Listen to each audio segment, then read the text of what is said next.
At Doosan, we're always viewing the world in unique ways. For example, did you know the Earth processes air much like a compressor? The weight of our atmosphere actually compresses air, generating 14.7 pounds of pressure per square inch at sea level. An air compressor processes that same air we breathe to store energy and adapt it for use in countless applications. Let's look inside a typical unit.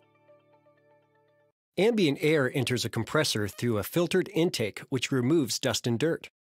This filter should be replaced at timely intervals to ensure the compressor is protected from unwanted contaminants. Dirty or restricted filters cause pressure drops and reduced efficiency.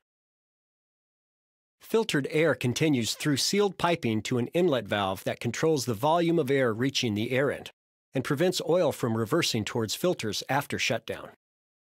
Next, air enters the air end, which is a fixed displacement pump that uses two helical rotors to compress air.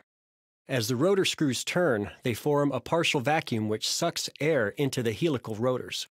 The amount of air that fills the air end is measured in cubic feet or meters per minute. As air travels along the helical rotor flutes, the space stored in the air gets progressively smaller. Since the air cavity between the rotors is larger at the inlet end and smaller at the discharge end, air becomes compressed, creating significant heat. During the process, oil is injected into the rotors and serves three critical purposes. 1. To lubricate the rotors, bearings, and seals. 2. Seal the space between rotors to keep pressurized air from escaping back to the inlet. And 3. Remove heat from the system so the air end can run at optimal temperatures. Using oil to maintain proper temperatures maximizes efficiency of the compression cycle. The air, now mixed with oil, exits the air end through a discharge port and is piped to a separator tank. Here, the separator will remove some of the oil from the air and let it accumulate in the pressurized tank.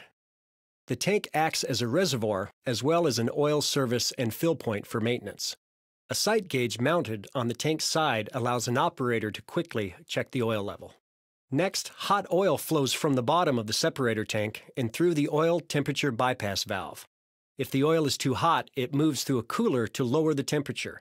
The oil temperature bypass valve also acts as a mixing valve, taking hot oil from the separator tank and cooled oil from the cooler and mixing them into a perfect temperature for the air end. The oil is then filtered and returned to the air end, ready to do its job all over again.